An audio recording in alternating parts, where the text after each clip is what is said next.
ମାଧ୍ୟମରେ ନମସ୍କାର ପ୍ରେସ୍ ଶୁଭା ଯାଉଛି ପୁଣି ଶୁଭା ଯାଉଛି ଦିଦି। ଆସନ୍ତୁ ଆଉ ମୁଁ ଆରାଧନା ପୂର୍ବରୁ ମୁଁ ଗୋଟେ ବାକ୍ୟ ଅଧ୍ୟୟନ କରିବାକୁ ଚାହେଁ। ଉଠ ଦୀପ୍ତିମତୀ ହୁଅ, କାରଣ ତୁମ୍ଭର ଦୀପ୍ତି ଉପସ୍ଥିତ ଓ ସଦାପ୍ରଭୁଙ୍କର ପ୍ରତାପ ତୁମ୍ଭ ଉପରେ ଉଦିତ ହୋଇଅଛି। କାରଣ ଦେଖ, ଅନ୍ଧକାର ପୃଥିବୀକି ଓ ଘୋର ଅନ୍ଧକାର ଗୋଷ୍ଠୀ ବର୍ଗକୁ ଆଚ୍ଛନ୍ନ କରିବ, ମାତ୍ର ତୁମ୍ଭ ଉପରେ ସଦାପ୍ରଭୁ ଉଦିତ ହେବେ ଓ ତାହାଙ୍କର ପ୍ରତାପ ତୁମ୍ଭ ଉପରେ ଦେଖାଯିବ। ପ୍ରଭୁ ଆପଣା କଷ୍ଟ ବାକ୍ୟରୁ ପ୍ରତ୍ୟେକଙ୍କୁ ଆଶୀର୍ବାଦ କରିବେ। ଆସନ୍ତୁ ଆମେ ଆରାଧନା କରିଯିବା। ହେ ମୋର ମନ ସଦା ପ୍ରଭୁଙ୍କର ଧନ୍ୟବାଦ କର, ଧନ୍ୟବାଦ କର, ଧନ୍ୟବାଦ କର, ଧନ୍ୟବାଦ କର। ହେ ମୋର ମନ যেতে যা পাইছ মঙ্গল দান, যেতে যা পাইছ মঙ্গল দান, ন পাসর কেবে ন পাসর। হে মোর মন সদা প্রভু কর, ধন্যবাদ কর, ধন্যবাদ কর, ধন্যবাদ কর, ধন্যবাদ কর। হে মোর মন পরীক্ষা যেতে সহিবু যেবে, ধন্য লাভিব তো জীবন তেবে। পরীক্ষা যেতে সহিবু যেবে, ধন্য লাভিব তো জীবন দেবে। জীবন শেষরে মহানন্দরে, জীবন শেষরে মহানন্দরে, জীবন মুকুট হেব তোহর। হে মোহর মন সদা প্রভুଙ୍କର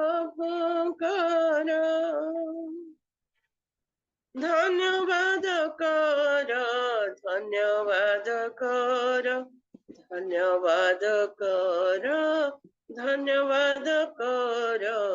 হে মোর মন দিবস রজনী জাগ্রত রহি, প্রার্থনারি কাল কাটিবু তুহি।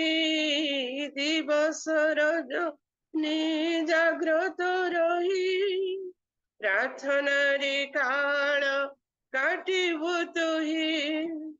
পরীক্ষারে দেবে ন পড়িবু কেবে, পরীক্ষারে দেবে ন পড়িবু কেবে। যিশু থিবে সদা সাথী তোহর। হে মোর মন সদা প্রভুଙ୍କର ধন্যবাদ কর, ধন্যবাদ কর, ধন্যবাদ কর, ধন্যবাদ কর।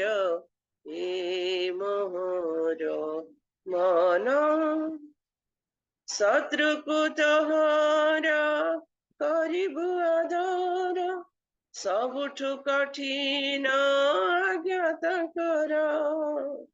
শত্রুকু তোহর করিবু আদর, ସବୁଠୁ কঠিন আজ্ঞাত কର। ଈଶ୍ୱରଙ୍କ ପକ୍ଷେ ସବୁ ଅଟେ ସାଧ୍ୟ, ଈଶ୍ୱରଙ୍କ ପକ୍ଷେ ସବୁ ଅଟେ ସାଧ୍ୟ। ସେ କରିବେ ନିଶ୍ଚେ ରକ୍ଷା ତୋହର ହେ ମୋହର ମନ ସଦା ପ୍ରଭୁଙ୍କର ଧନ୍ୟବାଦ କର ଧନ୍ୟବାଦ କର ଧନ୍ୟବାଦ କର ଧନ୍ୟବାଦ କର ହେ ମୋହର ମନ ହାଲେଲୁୟା ପ୍ରେଜ୍ ଦ ଲର୍ଡ ଆସନ୍ତୁ ଆମେ ଆଉ ଏକ ଗୀତ ଗାନ କରିଯିବା ଗାଇବା ଯୀଶୁଙ୍କ ନାମ ଚରଣେ କରି ପ୍ରଣାମ ଗାଇବା ଯୀଶୁଙ୍କ ନାମ ଚରଣେ କରି ପ୍ରଣାମ ଜଗତ ମୁକ୍ତି ରାଜାଙ୍କୁ ନିଜର ଦେଇ ସ୍ଥାନ ଜଗତ ମୁକ୍ତି ରାଜାଙ୍କୁ ନିଜର ଦେଇ ସ୍ଥାନ ଇବା ଯୀଶୁଙ୍କ ନାମ ଚରଣେ କରି ପ୍ରଣାମ କେତେ ପ୍ରେମ ଦେଇ ଜଗତ ବଞ୍ଚାଇ ଆଶିଷ ବର୍ଷାଇ କେତେ ପ୍ରେମ ଦେଇ ଜଗତ ବଞ୍ଚାଇ ଆଶିଷ ବର୍ଷାଇ ବଞ୍ଚାଇଲେ ସେହି ଜୀବନ ଦେଇ ସେ ପ୍ରେମକୁ ଆଉ ଭୁଲଇ ନାହିଁ ବଞ୍ଚାଇଲେ ସେହି ଜୀବନ ଦେଇ ସେ ପ୍ରେମକୁ ଆଉ ଭୁଲଇ ନାହିଁ ଗାଇବା ଯୀଶୁଙ୍କ ନାମ ଚରଣେ କରି ପ୍ରଣାମ ଗାଇବା ଯୀଶୁଙ୍କ ନାମ ଚରଣେ କରି ପ୍ରଣାମ ଆମ ପାପ ପାଇଁ କାନ୍ଧେ କୃଷ ବହି ରକ୍ତ ଝରାଇ ଆମ ପାପ ପାଇଁ କାନ୍ଧେ କୃଷ ବହି ରକ୍ତ ଝରାଇ ପ୍ରହାରିତ ହେଲା ଜଗତ ପାଇଁ ତଥାପି ଜଗତ ଚିହ୍ନିଲା ନାହିଁ ପ୍ରହାରିତ ହେଲା ଜଗତ ପାଇଁ ତଥାପି ଜଗତ ଚିହ୍ନିଲା ନାହିଁ ଗାଇବା ଯୀଶୁଙ୍କ ନାମ ଚରଣେ କରି ପ୍ରଣାମ ଗାଇବା ଯୀଶୁଙ୍କ ନାମ ଚରଣେ କରି ପ୍ରଣାମ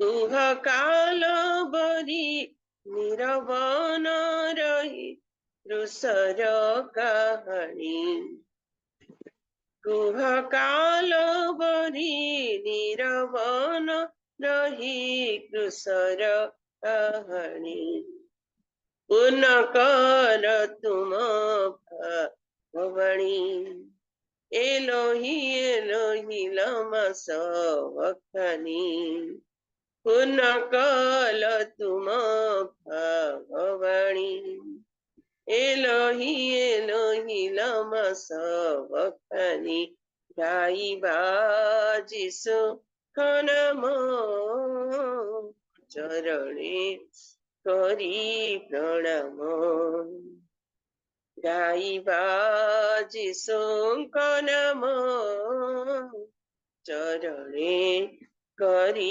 ପ୍ରଣାମ ଜଗତ ମୁକ୍ତି ରାଜାଙ୍କୁ ନିଜର ଦେଇ ସ୍ଥାନ ଜଗତ ମୁକ୍ତି ରାଜାଙ୍କୁ ନିଜର ଦେଇ ସ୍ଥାନ ଗାଇବା ଯୀଶୁଙ୍କ ନାମ ଚରଣେ କରି ପ୍ରଣାମ ଗାଇବା ଯୀଶୁଙ୍କ ନାମ ଚରଣେ କରି ପ୍ରଣାମ। ହାଲେଲୁୟା, ପ୍ରେଜ୍ ଦ ଲର୍ଡ। ଆସନ୍ତୁ ଆମେ ଆଉ ଏକ ଗୀତ ଗାନ କରୁଥିବା।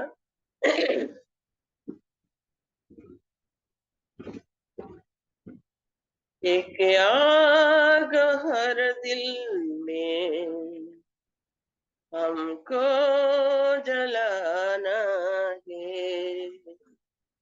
एक आग हर दिल में हमको जलाना है, भटके हुए जीवन को प्रभु से मिलाना, भटके हुए जीवन को प्रभु से मिलाना, एक आग हर दिल में हमको जलाना,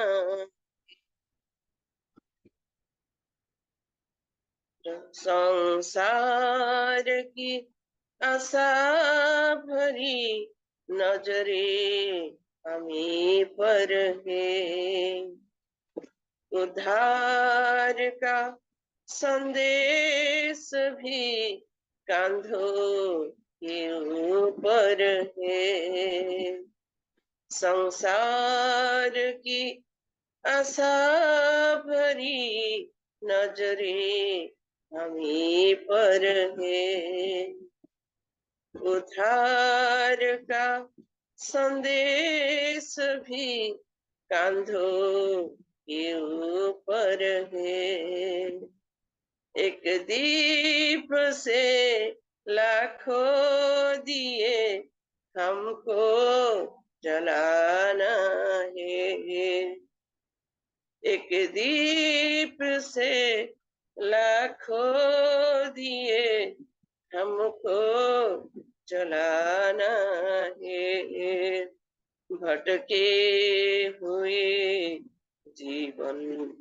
को प्रभु से मिलाना, भटके हुए जीवन को प्रभु से मिलाना, एक आग हर दिल में हमको जलाना है, इतने सरल ये रास्ते कल ना खुले होंगे, प्रचार का अवसर हमें फिर ना हासिल होंगे, इतनी सरल ये रास्ते कल ना खुले होंगे, प्रचार का अवसर हमें फिर ना हासिल होंगे,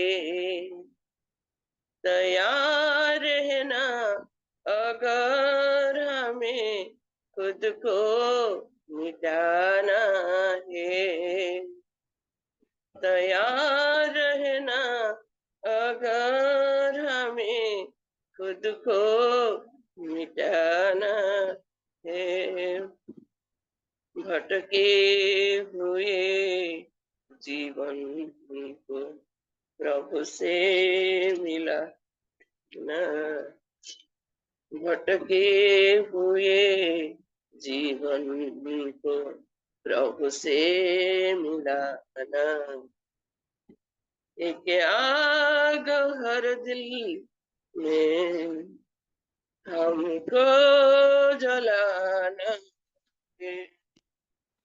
एक आग हर दिल हमको जलाना है, भटके हुए जीवन को प्रभु से मिलाना। Hallelujah. Praise the Lord, praise the Lord, praise the Lord. Thank you, thank you, thank you, Jehovah. Thank you, Lord. Thank you, Father. Thank you, Master. धन्यवाद, धन्यवाद, धन्यवाद, धन्यवाद, धन्यवाद प्रभु। तुम दया, तुम अनुग्रह, तुम स्नेहपूर्ण करुणा पाए धन्यवाद देइथिबा सुंदर अवसर पाए तुमको धन्यवाद देउछु।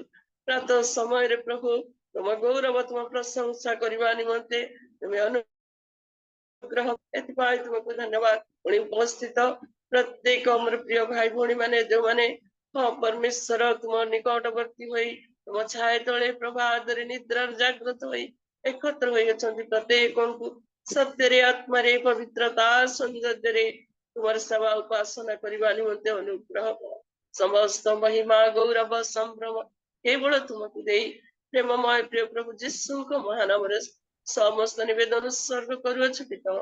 आमीन आमीन। धन्यवाद भौणी। बहुत बहुत धन्यवाद दीदी। भावपूर्ण गीत गुड़ाक गाई हृदय गीत गुड़ाक गाई आमको प्रभुंकर सानिध्य वर्ती कराई अछंती। प्रभु आपण को बहुल भाव आशीर्वाद करतु आपण परिवार को आपण सेवा जीवन रे मध्य प्रभु बहुल बहुल भाव आशीर्वाद करतु। एही आसंतु सेवा आमानकर जूम गुड़ाक को आसंतु आराधना करी प्रभु ठारू आशीर्वाद रो कारण हंतु। धन्यवाद। तो आमे प्रार्थना करिया पाई जिबा आराधना करिया मानकर आनंद दीदी को पाए एवं आसुची आमानकर दीदी सेठी पाए उपस्थित समस्त को पाए आमे प्रार्थना करिबा। रवीना मलिक दीदी प्रेज द लॉर्ड।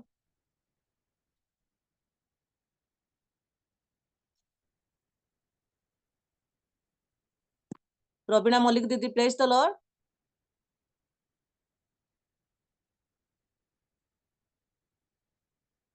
दीदी बोधे सुनी पार नाहंती आमानकर प्रेमांगिनी कर दीदी अछंती झियो praise the Lord. Praise the Lord. प्रार्थना करिबे आज आमानकर आनंद दीदी से आराधना करि जायछंती तांको पाए तांको परिवार पाए तांको सेवा पाए प्रार्थना करिबे। वाक्य नै आसुछंती आमानकर सुना दीदी से जेपरि कि प्रभु को पवित्र आत्मा को शक्ति रे वाक्य कहि परिबे सेथि पाए तांको पाए मध्य प्रार्थना करिबे। उपस्थित आमे जते जण जड़ित अछु प्रत्येकको परिवार पाए प्रार्थना करिबे दीदी। धन्यवाद। उपस्थित समस्त को नमस्कार। Praise the Lord. आसंतु प्रार्थना करिबा।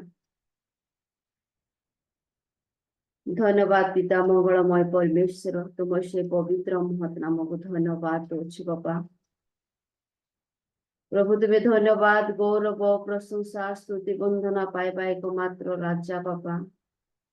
प्रभु तुम्हें आमान को प्रेम करी दया करी राति रे प्रभु आमान को मिठी निद्रा दिल आम संगरे रहिल कथा कहल परमेश्वर ए रियल मिस्ट्री जूम द्वारा प्राप्त काले आमान को प्रत्येक को तुम्हें जड़ित कल तुमरी निकटवर्ती हेबा पय आमान को तुम्हें साहाय्य कल। धन्यवाद दउछु प्रभु। धन्यवाद दउछु तुमर से प्रेम पाए दया पाए अनुग्रह पाए आशीर्वाद पाए प्रभु। कारण प्रभु तुमर से विविध दया परमेश्वर आम जीवित मान मध्य गणित हो बाबा।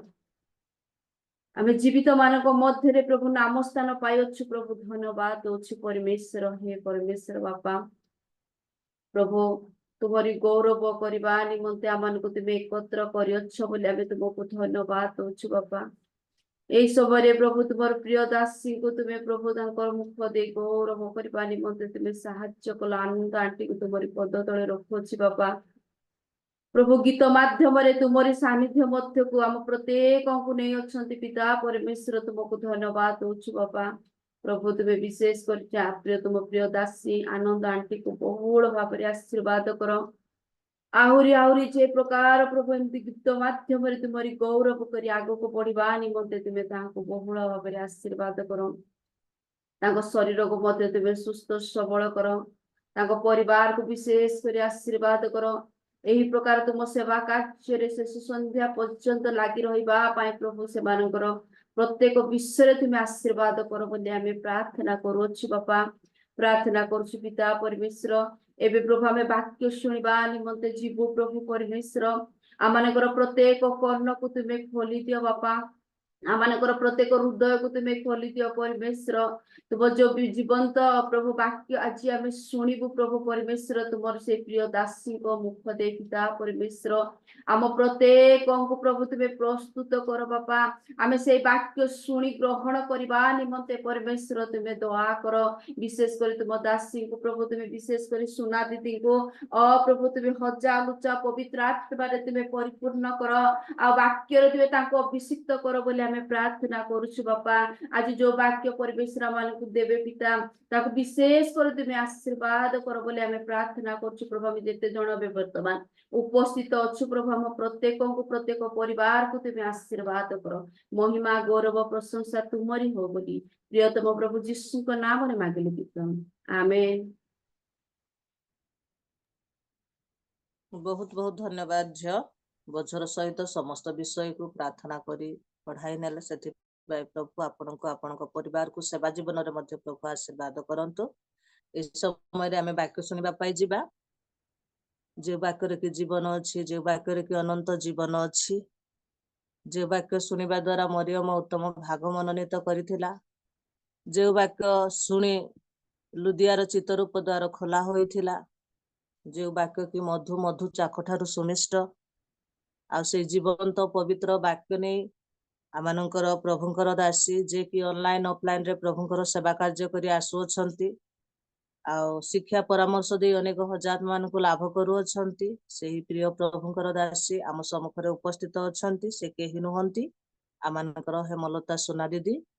ପ୍ରେଜ୍ ଦ ଲର୍ଡ ଦିଦି। ପ୍ରେଜ୍ ଦ ଲର୍ଡ, ପ୍ରେଜ୍ ଦ ଲର୍ଡ। ଆପଣଙ୍କର ସମୟ, ଆପଣ ବାକ୍ୟରେ ଆମମାନଙ୍କୁ କଢାଇ ନେବେ। ଧନ୍ୟବାଦ। ସୁନ୍ଦର ଭାବରେ ସ୍ୱାଗତ କରିଥିବା ହେତୁ ପ୍ରଭୁ ଆପଣଙ୍କୁ ଆଶୀର୍ବାଦ କରନ୍ତୁ। ସ୍ୱାଗତର ଯୋଗ୍ୟ ମୁଁ ନୁହେଁ, ପବିତ୍ର ଆତ୍ମା ଯୋଗ୍ୟ ଅଟନ୍ତି, ସଦା ଗୌରବ ପାଆନ୍ତୁ। ଆଉ ଏତେବେଳେ ଆମମାନେ ସକାଳୀନ ଉପାସନାରେ ଆଉ ରିଏଲ୍ ମିନିଷ୍ଟ୍ରି ମାଧ୍ୟମରେ ଆଜି ମତେ ମୋ ପରି ଅଯୋଗ୍ୟକୁ ଆଜି ଭାଇ ପିଟରଙ୍କର କରିଛନ୍ତି, ଆଉ ସେଥିପାଇଁ ତାଙ୍କୁ ଧନ୍ୟବାଦ ଦଉଛି। କାରଣ କୌଣସି ପ୍ରକାର ସେମିତି ଜ୍ଞାନ ନାହିଁ ଯୋଉ ଜ୍ଞାନ କି ମୁଁ ଅନ୍ୟମାନଙ୍କ ଠାରେ ବାଣ୍ଟି ପାରିବି, କିନ୍ତୁ ସଦା ପରମେଶ୍ୱର ସେ ଆମମାନଙ୍କର ସହବର୍ତ୍ତୀ ଈଶ୍ୱର ଅଟନ୍ତି। ଆଉ ସେ ଆମମାନଙ୍କୁ ପ୍ରତ୍ୟେକ ଜିନିଷରେ ତତ୍ତ୍ୱାବଧାନ କରନ୍ତି। ତାଙ୍କ ଚରଣ ତଳେ ଆମେ ସମର୍ପିତ ହେବା, ଆଉ ଆମେ ନିଜ ନିଜକୁ ତାଙ୍କ ଠାରେ ଆମ ବ୍ୟବହାର ହେବାରେ ସାହାଯ୍ୟ କରିବେ। ଧନ୍ୟବାଦ ଦଉଛି। ଆଉ ଏତେବେଳେ ଯେତେ ଜଣ ଆମମାନେ ବସି ଅଛୁ ପ୍ରତ୍ୟେକଙ୍କୁ ପ୍ରଭୁ ଶ୍ରେଷ୍ଠଙ୍କ ନାମରେ ମୋର ନମସ୍କାର ଜଣାଉଛି। ପ୍ରେଜ୍ ଦ ଲର୍ଡ।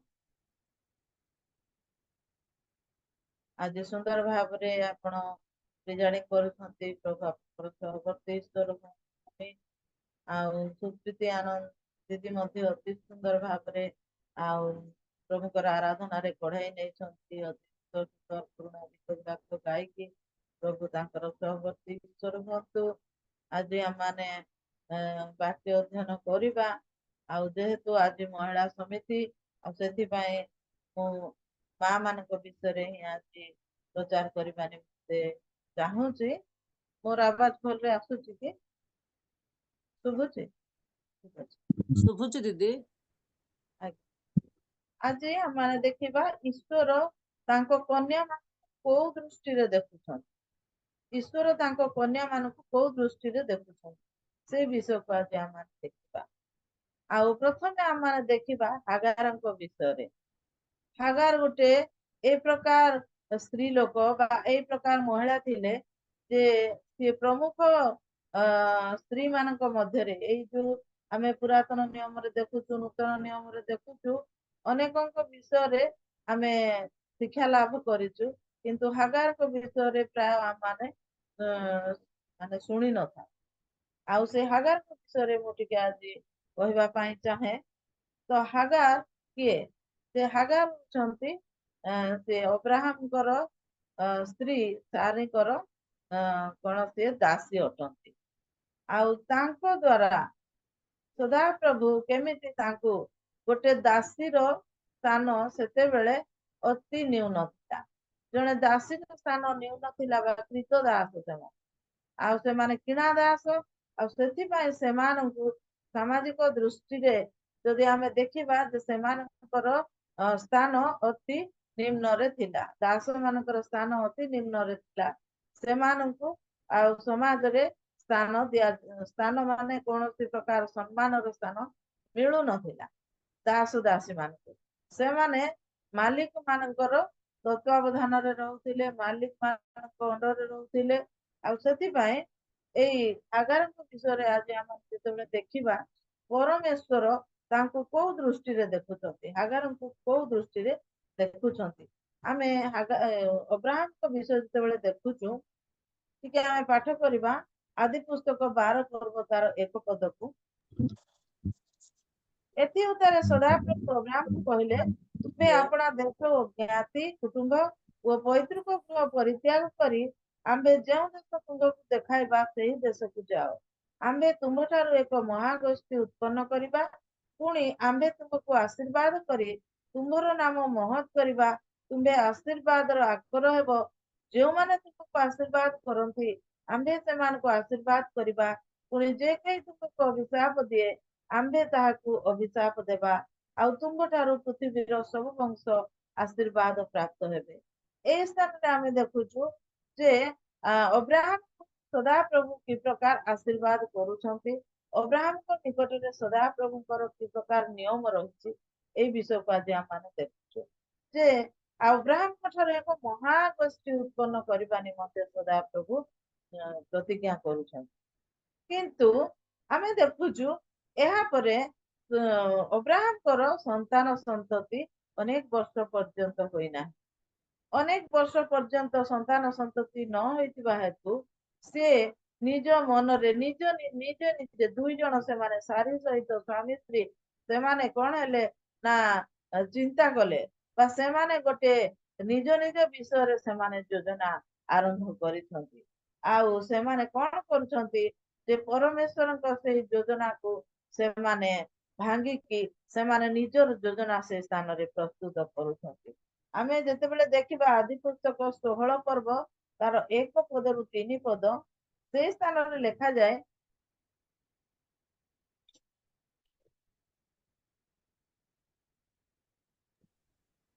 ଅବ୍ରାହମଙ୍କର ଭାର୍ଯ୍ୟା ସାରା ନିଃସନ୍ତାନ ଥିଲେ। ପୁଣି ହାଗାର ନାମ୍ନୀ ତାହାଙ୍କର ଏକ ମିଶରିଆ ଦାସୀ ଥିଲା। ତହିଁରେ ସାରି ଅବ୍ରାହମକୁ କହିଲେ, ଦେଖ, ସଦାପ୍ରଭୁ ମତେ ବନ୍ଧା କରିଅଛନ୍ତି, ଏଣୁ ମୁଁ ବିନୟ କରୁଅଛି, ତୁମ୍ଭେ ମୋହର ଏହି ଦାସୀର ସହବାସ କର, କେଜାଣେ ମୁଁ ଏହା ଯୋଗୁ ପୁତ୍ର ପାଇପାରିବି। ତେବେ ଅବ୍ରାହମ ସାରିଙ୍କର ବାକ୍ୟରେ ସମ୍ମତ ହେଲେ। ଅବ୍ରାହମ କିନାନ ଦେଶରେ 10 ବର୍ଷ ବାସ କଲା ଉତ୍ତାରେ ତାହାଙ୍କର ଭାର୍ଯ୍ୟା ସାରି ଆପଣା ମିଶରିଆ ଦାସୀ ହାଗାରକୁ ନେଇ ଆପଣା ସ୍ୱାମୀ ଅବ୍ରାହମ ସହିତ ବିବାହ ଦେଲେ। ଆମେ এই ସ୍ଥାନରେ ଆମେ ଦେଖୁଛୁ ଯେ ସେମାନେ ନିଜେ ନିଜେ ଦୁଇ ଜଣ ନିଜର ଯୋଜନା ପ୍ରସ୍ତୁତ କରୁଛନ୍ତି। ପରମେଶ୍ୱର ସେମାନଙ୍କ ପ୍ରତି ଯୋଉ ଆଶୀର୍ବାଦ ଦେଇଛନ୍ତି ବା ଯୋଉ ମହାନ ପ୍ରତିଜ୍ଞା କରିଛନ୍ତି, ଯୋଉଟା କି ଆମେ ଦେଖୁଛୁ ଆଦି ପୁସ୍ତକ 12:2 ପଦରେ, ଆମ୍ଭେ ତୁମ୍ଭଠାରୁ ଏକ ମହାଗୋଷ୍ଠୀ ଉତ୍ପନ୍ନ କରିବା, ପୁଣି ଆମ୍ଭେ ତୁମକୁ ଆଶୀର୍ବାଦ କରି ତୁମ୍ଭର ନାମ ମହତ୍ କରିବା, ତୁମ୍ଭେ ଆଶୀର୍ବାଦର ଆକର ହେବ। এই ବିଷୟକୁ ସେମାନେ ଆଜି ଭୁଲି ଯାଇଛନ୍ତି। ଆଉ ସେମାନେ କଣ କରୁଛନ୍ତି, ନିଜ ନିଜ ବିଷୟରେ ସେମାନେ ଯୋଜନା ପ୍ରସ୍ତୁତ କରିବାରେ ଲାଗିଛନ୍ତି। ଆଉ ସେମାନେ କଣ କରୁଛନ୍ତି ନା ସାରି ନିଃସନ୍ତାନ ଥିଲେ, ଆଉ ହାଗାର ତାଙ୍କର ଜଣେ ମିଶରିଆ ଦାସୀ ଥିଲା। ମିଶରରୁ ସେ ଆଣିଥିଲେ ସେ ଦାସୀଙ୍କୁ, ଆଉ ସେଇ ଦାସୀଙ୍କୁ ସେ କଣ କରୁଛନ୍ତି ନା ଅବ୍ରାହମଙ୍କ ନିକଟରେ ସେ ହସ୍ତାର୍ପଣ କରି ମାନେ ଟେକି ଦଉଛନ୍ତି, ତାଙ୍କ ହାତରେ ସେ ତାଙ୍କୁ ଦେଇ ଦଉଛନ୍ତି ଯେ ତୁମେ ୟାଙ୍କୁ ବିବାହ କର, ହୁଏତ ଏହାଙ୍କ ଯୋଗୁ ମୁଁ ପୁତ୍ର ପ୍ରାପ୍ତି ହେବି ବୋଲି। ତାପରେ ଯେତେବେଳେ ଅବ୍ରାହମ ସେଇ ହାଗାରକୁ ନେଇକି ବିବାହ କରିଛନ୍ତି, ଆଉ ତାପରେ ସେ କଣ କରୁଛନ୍ତି, ସେମାନଙ୍କର ବନ୍ଧ୍ୟା ଦୋଷକୁ ତାଙ୍କର ବନ୍ଧ୍ୟାତ୍ୱର ସମସ୍ୟାକୁ ସେମାନେ ସମାଧାନ କରିବା ନିମନ୍ତେ ଲାଗିଛନ୍ତି। ତାପରେ ସେମାନେ ଆଉ ହାଗାରକୁ ଯେତେବେଳେ ଅବ୍ରାହମ ବିବାହ କରିଛନ୍ତି ଆମେ ଆଦି ପୁସ୍ତକ 16 ପର୍ବ ତାର 4 ରୁ 6 ପଦ ଟିକେ ପାଠ କରୁଥିବା।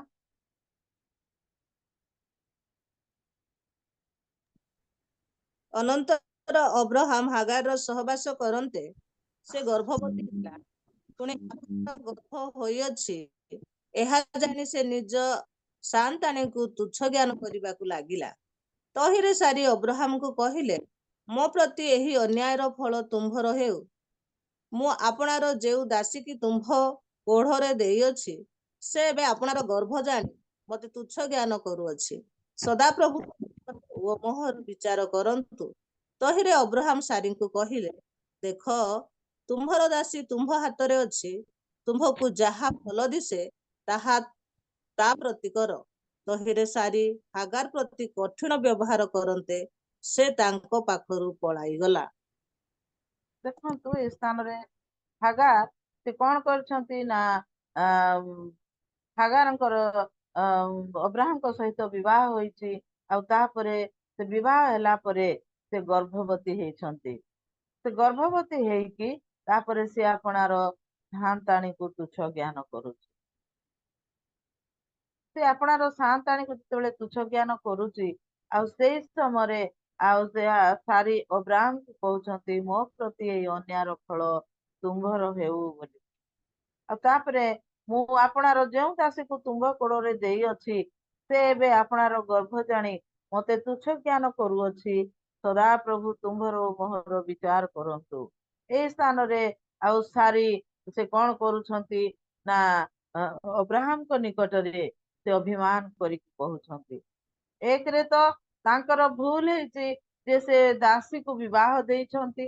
ଆଉ ଦାସୀକୁ ଯେତେବେଳେ ବିବାହ ଦେଇଛନ୍ତି ତାପରେ ମଧ୍ୟ ସେ କଣ କରିଛନ୍ତି ନା ସେ ଦାସୀ ଯେତେବେଳେ ସନ୍ତାନ ପାଇବା ନିମନ୍ତେ ଯାଉଛି ଆଉ ସେ ଦାସୀ ଜଣକ ତାଙ୍କୁ ତୁଚ୍ଛ ଜ୍ଞାନ କରୁଛି।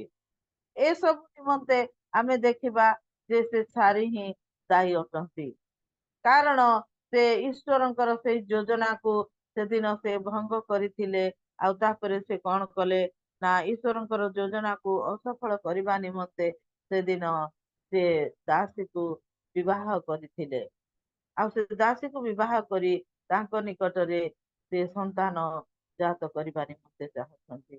ତାପରେ ଯେତେବେଳେ ଏଇ ପ୍ରକାର ସମୟ ଆସିଛି ଆଉ ଦୁଇ ଜଣଙ୍କ ଭିତରେ ସାରି ଆଉ ହାଗାରଙ୍କ ଭିତରେ ଦୁଇ ଜଣଙ୍କ ଭିତରେ ଆଉ କଣ ବିବାଦ ସୃଷ୍ଟି ହେଇଛି। ଦୁଇ ଜଣଙ୍କ ଭିତରେ ଯେତେବେଳେ ବିବାଦ ସୃଷ୍ଟି ହେଇଛି ସନ୍ତାନ ପ୍ରସବକୁ ନେଇକି ବା ସେ ଯେତେବେଳେ ଗର୍ଭ ଧାରଣ କରିଛି ଆଉ ସେ ସନ୍ତାନକୁ ନେଇକି ଆଉ ସେମାନଙ୍କ ମଧ୍ୟରେ ଦୁଇ ଜଣଙ୍କ ମଧ୍ୟରେ ବିବାଦ ସୃଷ୍ଟି ହେଇଛି। ମନୁଷ୍ୟ ନିଜ ଉପାୟରେ ନିଜର ସମସ୍ୟାର ସମାଧାନ କରିବା ନିମନ୍ତେ ଚାହିଁଥାଏ। କିନ୍ତୁ ତାର ପାର୍ଶ୍ୱ ପ୍ରତିକ୍ରିୟା ବା ତାର ସାଇଡ ରିଆକ୍ସନ ଟା କଣ ଥାଏ ନା ନିଶ୍ଚିନ୍ତ ଭାବରେ ଖରାପ ହେଇଯାଇଥାଏ। ଆଉ ସେ ପରିଣାମ ଗୁଡିକ ଭୁଲ ପ୍ରମାଣିତ ହୋଇଥାଏ। ସେଥିପାଇଁ ଆମେ ନିଜ ଯୋଜନାକୁ ବା ନିଜର ମନକୁ ଆମେ ମାନେ ସାବ୍ୟସ୍ତ କରିବା ନାହିଁ। ଆମେ ଈଶ୍ୱରଙ୍କର ମନ ଜାଣିବା, ଈଶ୍ୱରଙ୍କର ଇଚ୍ଛାକୁ ବୁଝିବାକୁ ପଡିବ। ତାହେଲେ ଯାଇ ଆମେ ମାନେ ଆଶୀର୍ବାଦ ପ୍ରାପ୍ତ ହେବା। ଏଇ ସ୍ଥାନରେ ଆମେ ଦେଖୁଛୁ ଯୋଉଟା ଆଶୀର୍ବାଦ କରିଛନ୍ତି, ଯୋଉ ପ୍ରତିଜ୍ଞା କରିଛନ୍ତି ପରମେଶ୍ୱର ତାଙ୍କ ନିକଟରେ ଯେ ତୁମ ଠାରୁ ଏକ ମହାଗୋଷ୍ଠୀ ଉତ୍ପନ୍ନ କରିବା ଆଉ ସେମାନେ ପ୍ରତିଜ୍ଞାତ ସନ୍ତାନ ହେବେ ବୋଲିକି। କିନ୍ତୁ ଏଇ ସ୍ଥାନରେ ସେଇ ଚୁକ୍ତିକୁ ଭଙ୍ଗ କରିକି ଅବ୍ରାହମ ଆଉ ସାରା ନିଜର ସମସ୍ୟାର ସମାଧାନ ନିଜେ କରିବୁ ବୋଲିକି ସେମାନେ ନିଜର ନିଜ ଉପାୟରେ ସେମାନେ ସେ ସମସ୍ୟାକୁ ସମାଧାନ କରିବା ପାଇଁ ଯାଉଛନ୍ତି। କିନ୍ତୁ ସେ ସମସ୍ୟାର କୁପରିଣାମ ଭୋଗ କରିବାକୁ ପଡୁଛି ସେମାନଙ୍କୁ। ଆଉ ଏଇ ସ୍ଥାନରେ ଆମେ ଦେଖୁଛୁ ଯେ ଯେତେବେଳେ ସେମାନେ ସେଇ କୁପରିଣାମ ଭୋଗ କରିବା ପାଇଁ ଯାଉଛନ୍ତି ସେଇ ସମୟରେ ଆଉ ସେ ଅବ୍ରାହମ ଆଉ ସାରି ଆଉ ହାଗାରଙ୍କ ତିନି ଜଣଙ୍କ ମଧ୍ୟରେ ଗୋଟେ ଭୁଲ ବୁଝାମଣା ଆସିଯାଇଛି। ତାପରେ ସାରି ଯେତେବେଳେ ସେ ହାଗାରଙ୍କ ପ୍ରତି ବା ସେଇ ଦାସୀଙ୍କ ପ୍ରତି ସେ କଠିନ ବ୍ୟବହାର କରୁଛନ୍ତି ତାଙ୍କ ନିକଟରୁ ସେ ପଳାଇ ଯାଉଛନ୍ତି। ସେ ହାରି ଆଉ କଣ କରୁଛନ୍ତି କଣ ହାଗାର ଯେ ସାରୀଙ୍କ ନିକଟରୁ ଆପଣା ମାଲିକାଣୀଙ୍କ ଠାରୁ ସେ ଦୂରକୁ ଚାଲି ଯାଉଛି, କାରଣ ସେ ତାଙ୍କ ପ୍ରତି କଠିନ ବ୍ୟବହାର କରି। କିନ୍ତୁ ଆମେ ଏହି ସ୍ଥାନରେ ଦେଖିବାକୁ ପାଇବା ଯେ ଯେତେବେଳେ ହାଗାର ସେଇ ସ୍ଥାନରୁ ସେ ପ୍ରସ୍ଥାନ କରୁଛନ୍ତି, ସେଇ ସମୟରେ ପ୍ରଭୁ ତାଙ୍କର ତତ୍ତ୍ୱାବଧାନ କରୁଛନ୍ତି।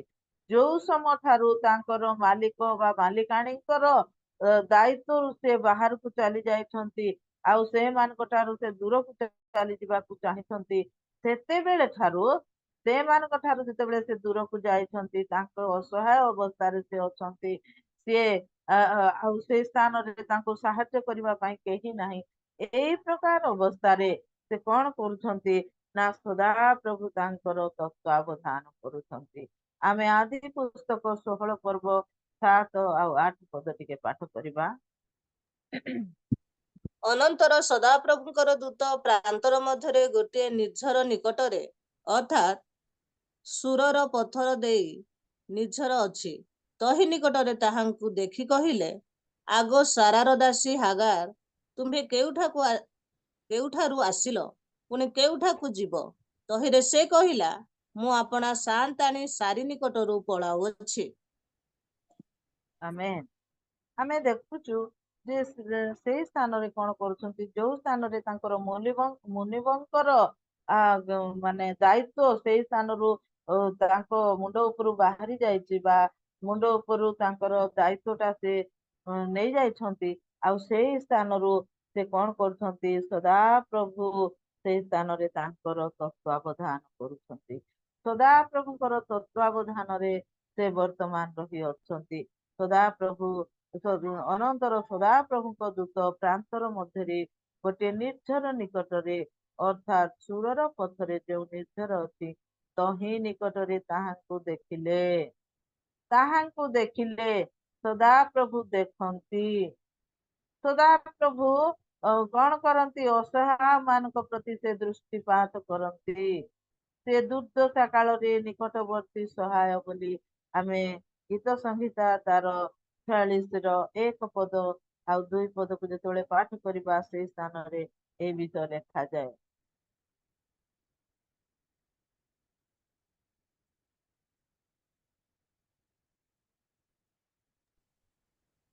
ପରମେଶ୍ୱର ଆମ୍ଭମାନଙ୍କର ଆଶ୍ରୟ ଓ ବଳ, ଦୁର୍ଦ୍ଦଶା କାଳରେ ଅତି ନିକଟବର୍ତ୍ତୀ ସହାୟ।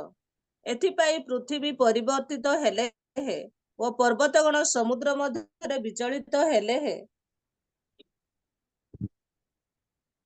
ହଉ, ଠିକ ଅଛି, ଆମେ ଗୋଟେ 1 ପଦ ଖାଲି ପାଠ କରିଥିଲେ ଚଳିଥାନ୍ତା। ପ୍ରଭୁ ଆଶୀର୍ବାଦ କରନ୍ତୁ। ସେ ଆମମାନଙ୍କର ନିକଟବର୍ତ୍ତୀ ସହାୟ ଈଶ୍ୱର ଅଛନ୍ତି। ଦୁର୍ଦ୍ଦଶା କାଳରେ ସେ ଆମମାନଙ୍କର ନିକଟବର୍ତ୍ତୀ ସହାୟ ଈଶ୍ୱର ଅଛନ୍ତି। ଆଉ ସେଥିପାଇଁ ଆଜି ଯେତେବେଳେ ହାଗାର ସେ ନିଃସହାୟ ଅବସ୍ଥାରେ, ସାହାଯ୍ୟ ବିହୀନ ଅବସ୍ଥାରେ ସେ ତାର ମୁନିବଙ୍କ ଠାରୁ ସେ ପ୍ରସ୍ଥାନ କରୁଛନ୍ତି, ସେହି ସମୟରେ ପ୍ରାନ୍ତରରେ ଆଉ ସଦା ପ୍ରଭୁ ଏକ ନିର୍ଝର ନିକଟରେ ତାଙ୍କୁ କଣ କରୁଛନ୍ତି ନା ତାଙ୍କୁ ଆହ୍ୱାନ କରୁଛନ୍ତି। ଏ ପର୍ଯ୍ୟନ୍ତ ହାଗାରକୁ କେହି ନାମ ଧରି ଡାକି ନଥିଲେ। ଏ ପର୍ଯ୍ୟନ୍ତ ହାଗାରର ନାମ ନେଇକି କେହି ବି ଆଉ ତାକୁ ଆହ୍ୱାନ କରିନଥିଲେ। ଆମେ ଦେଖୁଛୁ ଏଇ ସ୍ଥାନରେ ସଦାପ୍ରଭୁ ପ୍ରଥମେ ହାଗାର, ତୁମେ କେଉଁଠାରୁ ଆସିଲ, ପୁଣି କେଉଁଠାକୁ ଯିବ, ସେ ତାଙ୍କୁ ଡାକୁଛନ୍ତି ବା ଆହ୍ୱାନ କରୁଛନ୍ତି। ସଦାପ୍ରଭୁଙ୍କର ଆହ୍ୱାନ ଥିଲା ସେ ହାଗାର ପ୍ରତି। ସିଏ ଜଣେ ତୁଚ୍ଛୀକୃତ, ନିଷ୍ପେଷିତ, ଶୋଷିତ ଦାସୀ ଥିଲେ। ସେଇ ସମୟରେ ସେ ସମାଜରେ କ୍ରୀତଦାସ ମାନଙ୍କର ଭୂମିକା ଅତି ନ୍ୟୁନ ଥିଲା। ତଥାପି ମଧ୍ୟ ସେ ନ୍ୟୁନକୁ ଉଠାନ୍ତି, ସେ କ୍ଷତ ରାଶିରୁ ଆମମାନଙ୍କୁ ଉଠେଇବାର ପରମେଶ୍ୱର। ଆଉ ସେଦିନ କଣ କରିଥିଲେ ନା ସାରିକୁ ସେଦିନ ସେ ଉଠାଇଥିଲେ। ହାଗାରକୁ ସେଦିନ ସେ ଡାକିଥିଲେ, ଆଉ ସେ ହାଗାରଙ୍କ ପ୍ରତି ମନୋଯୋଗୀ ଥିଲେ। ସେହି ପରମେଶ୍ୱର ସେ ଅଛନ୍ତି। ଆମେ ଗୀତ ସଂହିତା 139 ପର୍ବକୁ ଟିକେ ପାଠ କରୁଥିବା, ସେଇ ସ୍ଥାନରେ ଆମେ ଦେଖୁଥିବା ଯେ ସେ ଆମମାନଙ୍କର ଗତିବିଧି ସମସ୍ତ ବିଷୟକୁ ଦେଖୁଛନ୍ତି ଆଉ ଜାଣୁଛନ୍ତି। ଆମେ ଗୀତ ସଂହିତା ତାର 139 ପର୍ବ। ହେ ସଦାପ୍ରଭୁ, ତୁମ୍ଭେ ମୋହର ଅନୁସନ୍ଧାନ କରୁଅଛ ଓ ମୋହର ପରିଚୟ ନେଇଅଛ। ତୁମ୍ଭେ ମୋହର ତିନି। ବସିବା ଓ ଉଠିବାର ଜାଣୁଅଛ। ତୁମ୍ଭେ ଦୂରରୁ ମୋହର ସଂକଳ୍ପ ବୁଝୁଅଛ। ତୁମ୍ଭେ ମୋହର ଗମନ ଓ ଶୟନ ଅନୁସନ୍ଧାନ କରୁଅଛ, ଆଉ ମୋହର ସକଳ ଗତି ଜାଣୁଅଛ। କାରଣ ହେ ସଦାପ୍ରଭୁ, ଦେଖ, ଯାହା ତୁମ୍ଭକୁ ସମ୍ପୂର୍ଣ୍ଣ ଗୋଚର ନୁହେଁ, ଏପରି ଗୋଟିଏ କଥା ମୋ ଜିଭରେ ନାହିଁ। ଠିକ ଅଛି। ପ୍ରଭୁ ଆଶୀର୍ବାଦ କରନ୍ତୁ, ଗୌରବ ପାଆନ୍ତୁ ପ୍ରଭୁ। ଆଉ ଆମେ ଏ ସ୍ଥାନରେ ଦେଖୁଛୁ ସେ ଆମମାନଙ୍କର ବସିବାର, ଉଠିବାର, ଆମମାନଙ୍କର ଶୟନ କରିବାର ପ୍ରତ୍ୟେକ ବିଷୟ ସେ ଆମମାନଙ୍କର ଗତିବିଧି ଲକ୍ଷ୍ୟ କରୁଛନ୍ତି। ତ ଏଇ ସ୍ଥାନରେ ମଧ୍ୟ ସିଏ ଆଜି ହାଗାରଙ୍କର ସମସ୍ତ ଗତିବିଧିକୁ ସିଏ ନିରୂପଣ କରିଛନ୍ତି, ଗତିବିଧିକୁ ସିଏ ଦେଖୁଛନ୍ତି। ସିଏ କଣ କରୁଛନ୍ତି ନା ସେ ଆପଣାର ସନ୍ତାନ ମାନଙ୍କୁ କେଉଁ ଦୃଷ୍ଟିରେ ଦେଖୁଛନ୍ତି, ସେହି ବିଷୟକୁ ଆଜି ଆମମାନେ ଏଇ ସ୍ଥାନରେ ଦେଖିବାକୁ ପାଉଛୁ। ଯେ ହାଗାର ସେଦିନ ସେ କେଉଁଠାରୁ ଆସିଲେ, ପୁଣି କେଉଁଠାକୁ ଯିବ ବୋଲି ତାଙ୍କୁ ସେ ଆହ୍ୱାନ କରୁଛନ୍ତି। ଆଉ ସେ କହୁଛନ୍ତି, ମୁଁ ଆପଣା ସାନ୍ତାଣୀ ସାରି ନିକଟରୁ ପଳାଉଅଛି। ଏ ସ୍ଥାନରେ ହାଗାର ମଧ୍ୟ ଆଉ ସେ କଣ କରୁଛି, ଆଉ ସେ ସାରିଙ୍କ ଠାରୁ ବା ଆପଣାର ମାଲିକ ଠାରୁ ଯେତେବେଳେ ସେ ଚାଲି ଯାଉଛି, ସେହି ସମୟରେ ସଦା ପ୍ରଭୁ ତାହାଙ୍କୁ ଆହ୍ୱାନ କରୁଛନ୍ତି ବା ଡାକୁଛନ୍ତି। ଆମେ ଆଦି ପୁସ୍ତକ 3 ପର୍ବର ସେ ବିଷୟକୁ ମଧ୍ୟ ଦେଖିବା। 9 ପଦରେ ବୋଧେ ଲେଖା ହେଇଛି। ଆଉ ସେ ସ୍ଥାନରେ ସଦା ପ୍ରଭୁ ମନୁଷ୍ୟକୁ ମଧ୍ୟ ଡାକୁଛନ୍ତି। ହଁ, 9 ପଦରେ, ତହିଁରେ ସଦା ପ୍ରଭୁ ପରମେଶ୍ୱର ଆଦମକୁ ଡାକି କହିଲେ, ତୁମ୍ଭେ କେଉଁଠାରେ? ତୁମ୍ଭେ କେଉଁଠାରେ? କାହିଁକି ନା ସଦା ପ୍ରଭୁଙ୍କ ଠାରୁ ସେଦିନ ମଧ୍ୟ ପାପରେ ସେ ପତିତ ହେଇକି ମନୁଷ୍ୟ ସେଦିନ ସେ ଲୁଚିବାକୁ ଯାଇଥିଲା। ଆଉ ସେ ଯେତେବେଳେ ଲୁଚିବାକୁ ଯାଇଥିଲା, ସଦା ପ୍ରଭୁଙ୍କ ନିକଟରୁ କେହି କୌଣସି ସ୍ଥାନରେ ଲୁଚି ପାରିବ ନାହିଁ। ଆଉ ସେଥିପାଇଁ ସଦା ପ୍ରଭୁ ତାଙ୍କୁ ଆହ୍ୱାନ କରି ଡାକୁଛନ୍ତି, ଦେଖୁଛନ୍ତି। ଆଉ ତୁମେ କେଉଁଠାରେ ଆଦମ, ତୁମେ କେଉଁଠାରେ? ସେଦିନ ତାଙ୍କୁ ସେ ଆହ୍ୱାନ କରୁଛନ୍ତି। ଆଜି ହାଗାରକୁ ମଧ୍ୟ ତଦ୍ରୂପ ପ୍ରଭୁ ଆହ୍ୱାନ କରୁଛନ୍ତି, ଆଉ ସେ ତାଙ୍କର ନାମ ଧରି ଡାକୁଛନ୍ତି। ସଦା ପ୍ରଭୁ ଆଜି ପର୍ଯ୍ୟନ୍ତ ଆଉ ସେ ଦାସୀକୁ କେହି ନାମ ଧରି ଡାକି ନଥିଲେ, କିନ୍ତୁ ସଦା ପ୍ରଭୁ ତାଙ୍କର ନାମ ଧରିକି ଆଜି ଡାକୁଛନ୍ତି। ତାପରେ ଆମମାନେ ଦେଖୁଛୁ ଯେ ଆଦି ପୁସ୍ତକ 16 ପର୍ବ ତାର 9 ରୁ 11 ପଦ ଟିକେ ପାଠ କରିବା।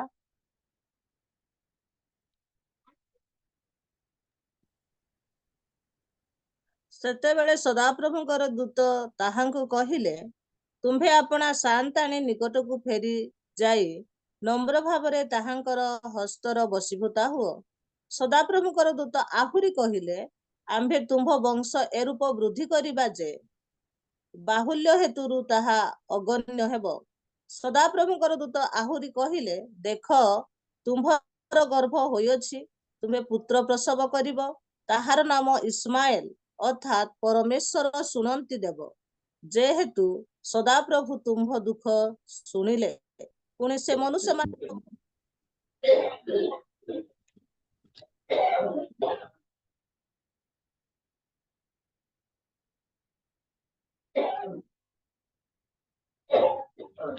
ହ୍ୟାଲୋ, ଶୁଭୁଛି କି?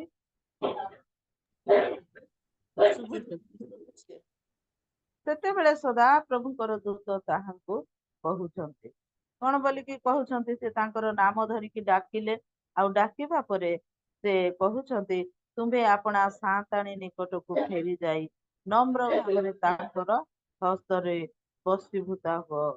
ନମ୍ର ଭାବରେ ତାଙ୍କର ହସ୍ତର ବଶୀଭୂତା ହୁଅ।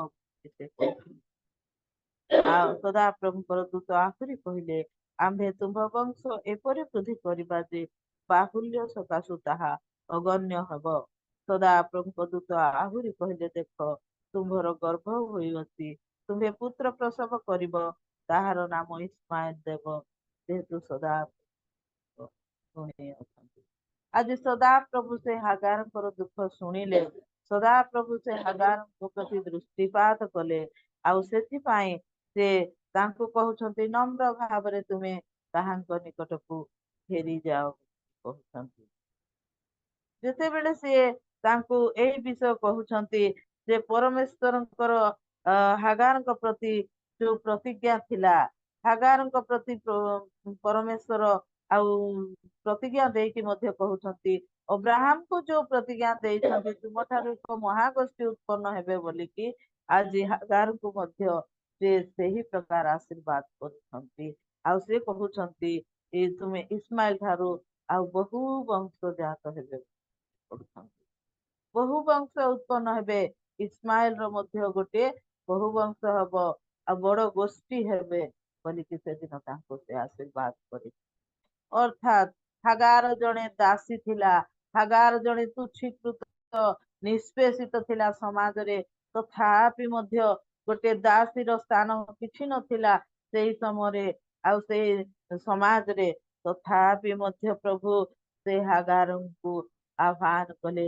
ସେ ଆଗାରଙ୍କୁ ଆଉ ଗୋଟିଏ ସୁନ୍ଦର ଆଶୀର୍ବାଦ ପ୍ରଦାନ କରିଛନ୍ତି, ବହୁ ଗୋଷ୍ଠୀ ହେବାର ଆଶୀର୍ବାଦ, ତାର ସନ୍ତାନ ବହୁ ଗୋଷ୍ଠୀ ହବ ବୋଲିକି ସେ ସେଦିନ ତାଙ୍କୁ କଣ କଲେ ନା ପ୍ରତିଜ୍ଞା କରିଛନ୍ତି।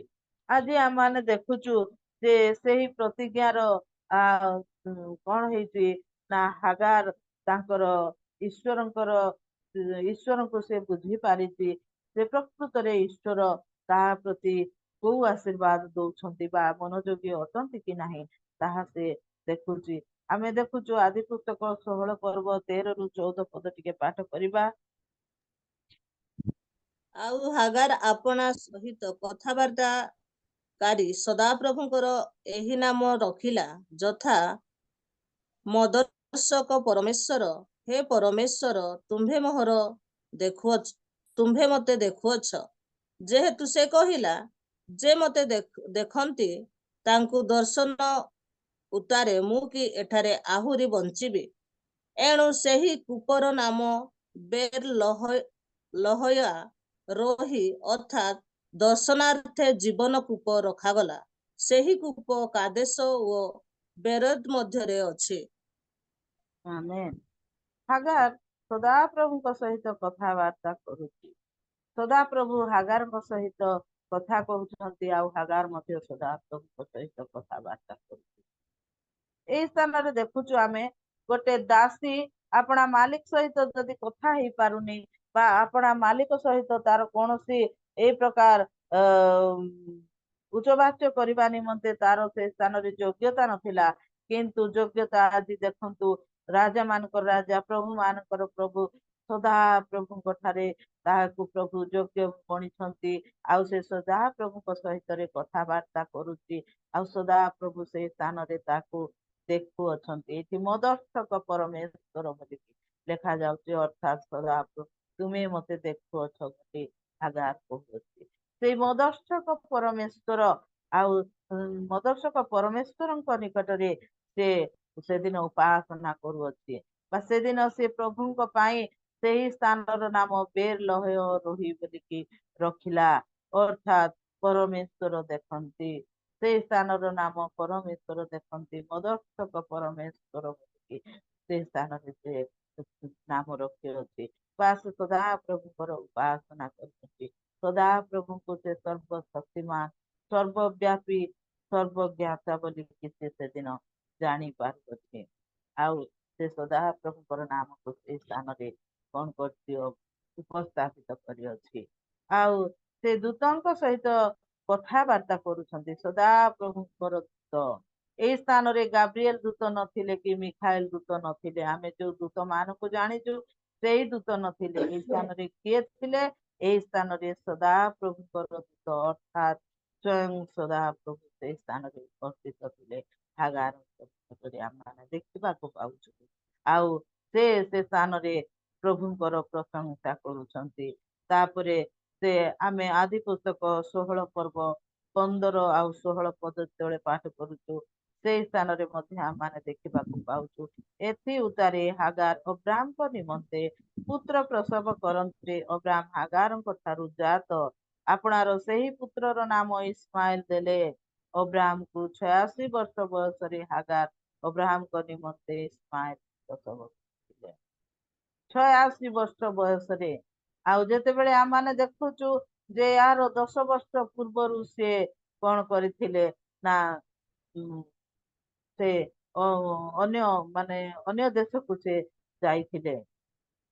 स्वजाति स्वज्ञाति को छाड़िकी से उद्देश्य को जाइथिले आउ ए स्थान रे आम माने देखुचु 86 वर्ष बयस रे इस्माइल को जात करिसंती आउ परमेश्वर हागार सहित कथबार्ता करिसंती आउ से हागार को से महा प्रतिज्ञा रे परिपूर्ण करिसंती जो आशीर्वाद रे परिपूर्ण करिसंती जे तांकर संतान एक महागोष्ठी हबो आउ महागोष्ठीर पिता हबो बोली से कहिसंती आउ आमे तांकर सही महत्व विषय को स्थान रे देखुचु जणे दासी प्रति ईश्वरଙ୍କର ମଧ୍ୟ ଦୃଷ୍ଟିପାତ ରହିଛି ଆଜି ଆମମାନେ ଯେତେବେଳେ ଜଣେ ସାଧାରଣ ବୋଲି ନିଜକୁ ଭାବୁଛୁ ଆମମାନେ ଯେତେବେଳେ ନିଜ ନିଜକୁ ଏକ ସମାଜରେ ମାନେ ଆମମାନଙ୍କର ଭୂମିକା ଅତି ନିଜ ସ୍ଥାନରେ ଯଦି ଆମମାନେ ଦେଖୁଛୁ ତଥାପି ପ୍ରଭୁ ଆମମାନଙ୍କୁ ତାଙ୍କର ସନ୍ତାନ ମାନଙ୍କୁ ସନ୍ତତି ମାନଙ୍କୁ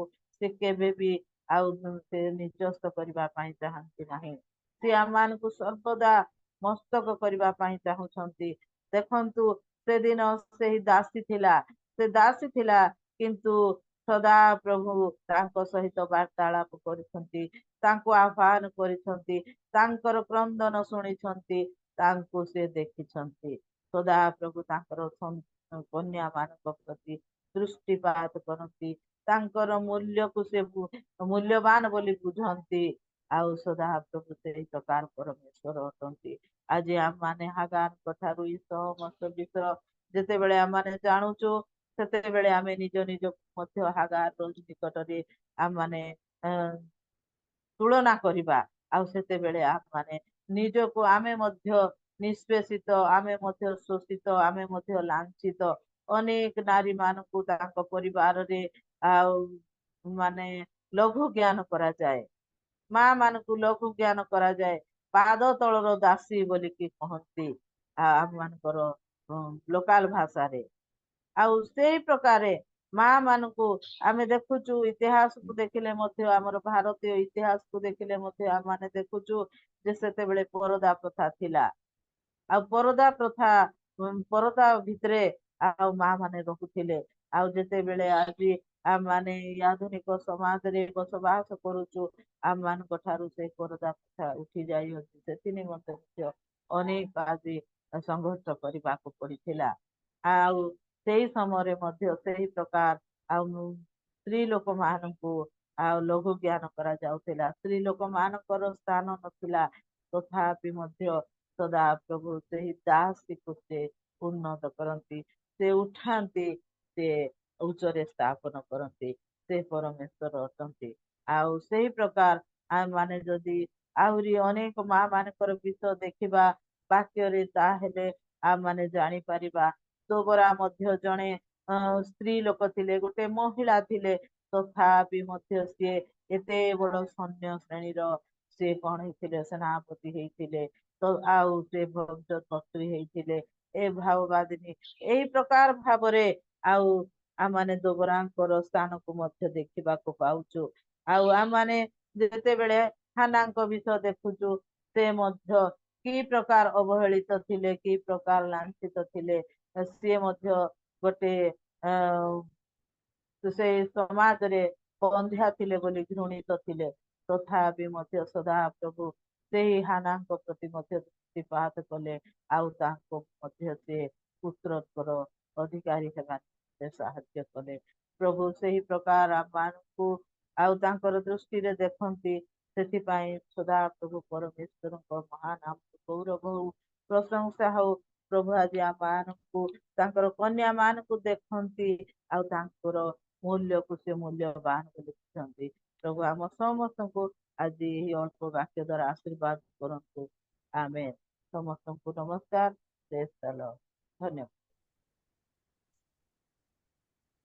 ବହୁତ ବହୁତ ଧନ୍ୟବାଦ ଦିଦି ଆମ ସମ୍ମୁଖକୁ ଆସିଲେ ଆଉ ଆମମାନଙ୍କୁ ଅତି ସୁନ୍ଦର ବାକ୍ୟ ଦେଲେ ପ୍ରଭୁ ଆପଣଙ୍କୁ ବହୁଳ ବହୁଳ ଭାବରେ ଆଶୀର୍ବାଦ କରନ୍ତୁ ଆପଣଙ୍କ ପରିବାରକୁ ସେବା ଜୀବନରେ ମଧ୍ୟ ଆଶୀର୍ବାଦ କରନ୍ତୁ ଆମେ ଦିଦିଙ୍କ ପାଇଁ ଉଚ୍ଚ କରତାଳ ଦେବା ପ୍ରେଜ୍ ଦ ଲର୍ଡ ହାଲେଲୁୟା ସତରେ ସେଦିନ ହାଗାରଙ୍କ ବିଷୟରେ ଆପଣ କହିଗଲେ ହାଗାର କିଭଳି ଭାବରେ ସେ ଜୀବନ କାଟୁଥିଲା ସଦାପ୍ରଭୁଙ୍କର ଦୃଷ୍ଟି ତା ଉପରେ ପଡିବାରୁ ସେ କିଭଳି ଆଶୀର୍ବାଦର କାରଣ ହେଲା से विषय दीदी कहीगले एवं आमनकर दोबरांक विषय कहीगले एवं हानांक विषय मध्य कहीगले समय अधिक होइछि तेणु मु ताहाकु आ पुनर्बार पुनरुक्ति करिवा पाई चाहू नाही ए वाक्य जेपरि आमे हृदय रखिबा तदनुसार जीवन काटिबा सेपरि प्रभु आशीर्वाद करंतु दीदी को मध्य प्रभु आशीर्वाद करी एई भली भाबरे ऑनलाइन ऑफलाइन रे व्यवहार करी माँ माननकु तांको सेवा पाए प्रभुଙ୍କ निकटवर्ती करांतु धन्यवाद आसंतु आमे प्रार्थना करिया पाई जिबा